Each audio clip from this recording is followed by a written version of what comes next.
അബൂബക്കർ സിദ്ദീഖ് റളിയല്ലാഹു തആല അൻഹുവും ഉമർ റളിയല്ലാഹു തആല അൻഹുവും അയൽവാസികളാണെന്ന് പറഞ്ഞാൽ നിങ്ങൾ വിശ്വസിക്കുമോ? നമ്മൾ ഈ കാണുന്നത് കിങ് അബ്ദുൽ അസീസ് ഗേറ്റിലേക്ക്, ഹറമിൻ്റെ ഒന്നാമത്തെ ഗേറ്റിലേക്ക് കഅബ കാണാൻ വേണ്ടി ഉംറ ഉദ്ദേശിച്ച ആളുകൾ പോകുന്നതാണ്.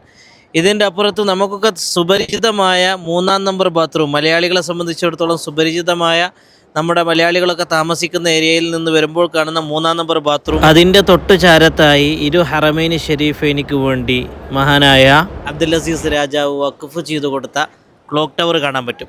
അതിൻ്റെ തൊട്ടപ്പുറത്തുള്ള ആ പഴയ ബിൽഡിങ് പോലെ തോന്നിപ്പിക്കുന്ന ഇടമാണ് മക്ക ടവർ എന്ന് പറയുന്നത്. അതിൻ്റെ ആ ചില്ലുകൾ, ഗ്ലാസ് ഇട്ട ഭാഗം ഒരു മസ്ജിദാണ്, മസ്ജിദ് അബൂബക്കർ സിദ്ദീഖ് റളിയല്ലാഹു അൻഹു.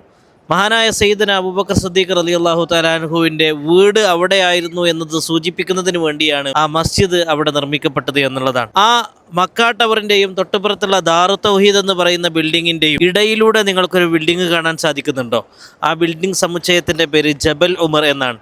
ആ ഭാഗത്തൊരു മലയായിരുന്നു. ആ മലക്ക് സമീപത്തായിരുന്നു മഹാനായ മുത്ത് റസൂലുള്ളാഹി സ്വല്ലല്ലാഹു അലൈഹി വസല്ലമ തങ്ങൾക്ക് സംരക്ഷണ കവചമൊരുക്കിയ ഉമർ ബിൻ ഖത്താബ് റളിയല്ലാഹു തആല അൻഹുവിൻ്റെ വീട് എന്നുള്ളതാണ്.